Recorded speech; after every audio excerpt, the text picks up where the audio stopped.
Hey there, sports fans. This is Chad Cain, a.k.a. One Guy with a Mic. Are you still looking for that perfect, unique gift for your sports-loving child or grandchild?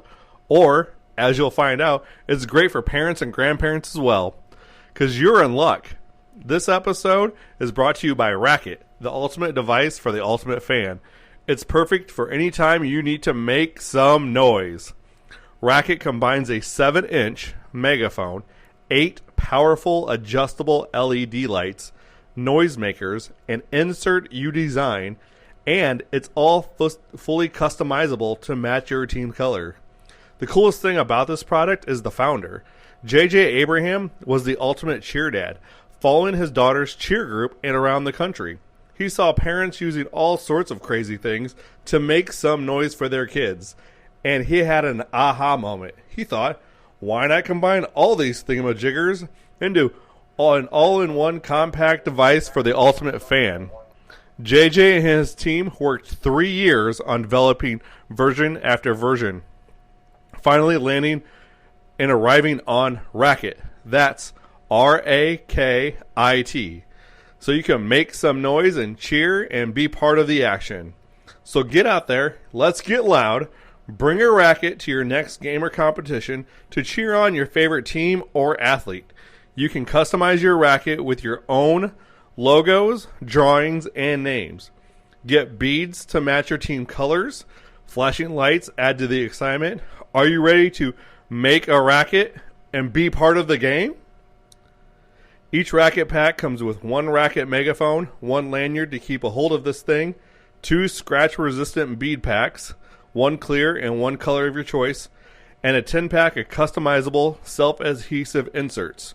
Currently on sale now for $24.99.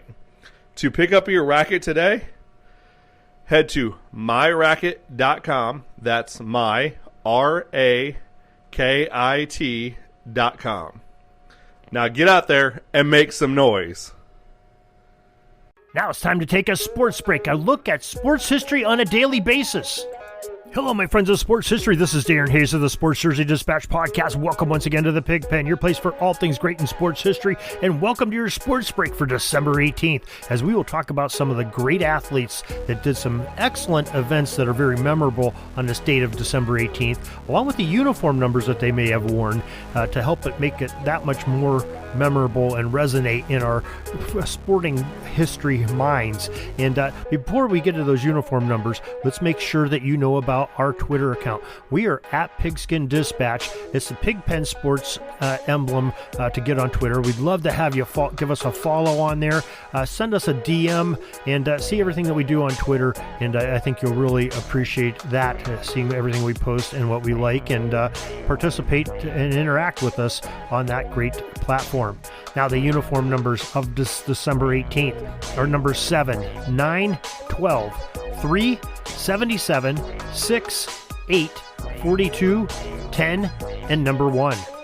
December 18th, 1956 is our starting point on the calendar. In the Ballon d'Or, Blackpool and England winger number 7, Stanley Matthews, ended up winning the inaugural award, nominating the best European football player, soccer it is to us here in the States, as he beat out Real Madrid pair number 9, Alfredo Di Stefano, and number 7, Raymond Kopa. Now, those are some 3 great, excellent players, but Stanley Matthews won that inaugural award as being the best soccer player over there in Europe.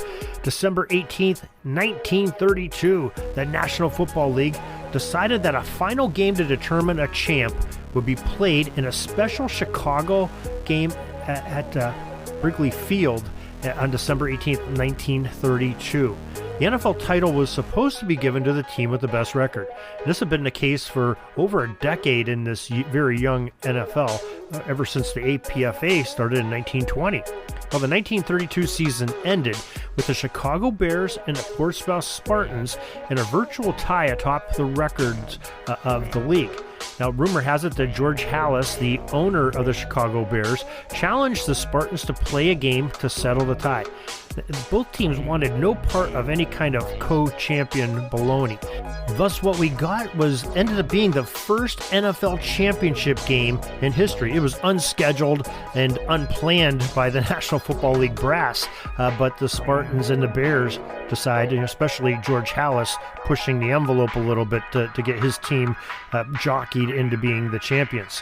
Well, this first postseason game in NFL history, as it may be, had some massive twists and turns to make it really a remarkable story, even though the game was going to be played to determine the NFL champion.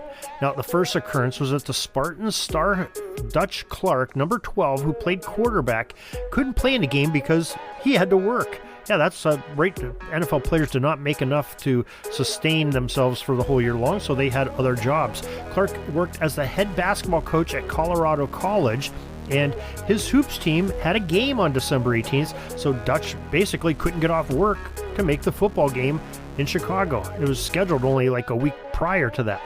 Well, the second crazy thing that happened was due to a freak late fall blizzard in Chicago, the game had to be moved inside Chicago Stadium because Wrigley Field was covered deep with snow and with frozen and dangerous sub-zero temperatures. They were worried about players and the crowd alike, and how do you play in that much snow?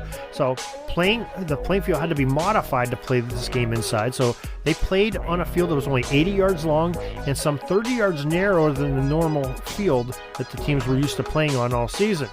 Well, the last item that made this game to be sort of an oddity was the contest's only touchdown.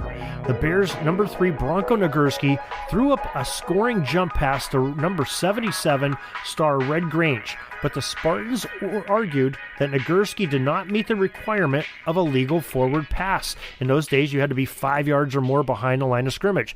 As a matter of fact, we talked about Nagurski yesterday in a pass that he threw in a scheduled NFL championship game just a year later, it was also controversial if he was 5 yards or more behind the line of scrimmage. Well, the officials said that the play stood, and the Bears ended up winning the NFL title by a score of 9-0. The Spartans franchise would become the Lions in 1933 when they moved from Portsmouth, Ohio to Detroit, Michigan. December 18th, 1962, the Ballon d'Or Dukler Prague midfielder, number 6, Josef Masopust, won the award for the best European football player. He beat out Benfica striker Eusebio, number 8, and FC Köln defender, number 6, Karl-Heinz Schnelliger. December 18th, 1977, the NBA Cleveland Cavaliers franchise retired the number 42 jersey of one Nate Thurmond. December 18th, 2001, the Ballon d'Or award were given out, and Liverpool forward number 10, Michael Owen, was named as the top football player in Europe, ahead of Real Madrid striker number 7, Raul, and Bayern Munich goalkeeper number 1, Oliver Kahn. And that is your sports history for this December 18th, your sports break. Once again, to show you just what has going on in sports and the history on a certain day and the uniform numbers that the players wore. We're glad you could join us for this. We hope you'll join us each and every day for some more great sports history. And in the meantime, you can find us on sportshistorynetwork.com, jerseydispatch.com, and pigskindispatch.com. And as always, have a great sports history day. This penalty kill is almost over. I got to get back out on the ice. But thanks again for joining us for another great edition of Sports Jersey Dispatch Podcast. We'll see you tomorrow. We invite you to check out our websites, jerseydispatch.com and pigskindispatch.com. Not only see the daily sports history, but to experience the preservation of great events and people that play the games. Find us on Pigskin Dispatch. It's also on social media outlets of Facebook, Twitter, Instagram, and don't forget the Pigskin Dispatch YouTube channel. You get all your daily sports history. Pigskin Dispatch is happy to be associated with the Sports History Network, the sports headquarters of yesteryear, found at sportshistorynetwork.com. This podcast is part of the Sports History Network, your headquarters for the yesteryear of your favorite sport. You can learn more at sportshistorynetwork.com.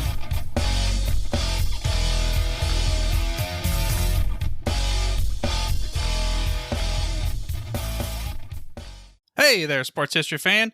This is Arnie Chapman, a.k.a. the Football History Dude, And I hope that you enjoyed this recent episode presented by the Sports History Network and were able to learn some good old-fashioned sports history knowledge nuggets.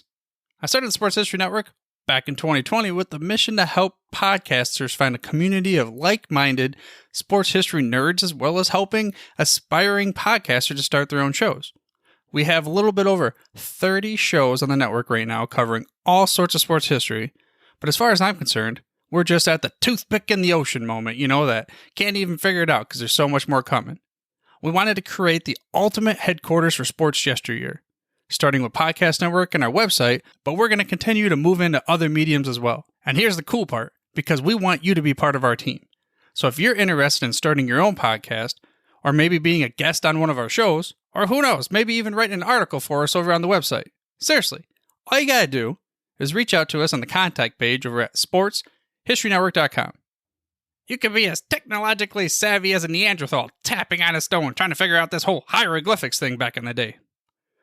Again, it doesn't matter, because even if you don't understand the whole podcast space, we have a production team that can pretty much help you out with doing everything. All you gotta do, head over to sportshistorynetwork.com, head to the contact page, fill it out. That message goes right to me, and I'll reach out to you as soon as I can.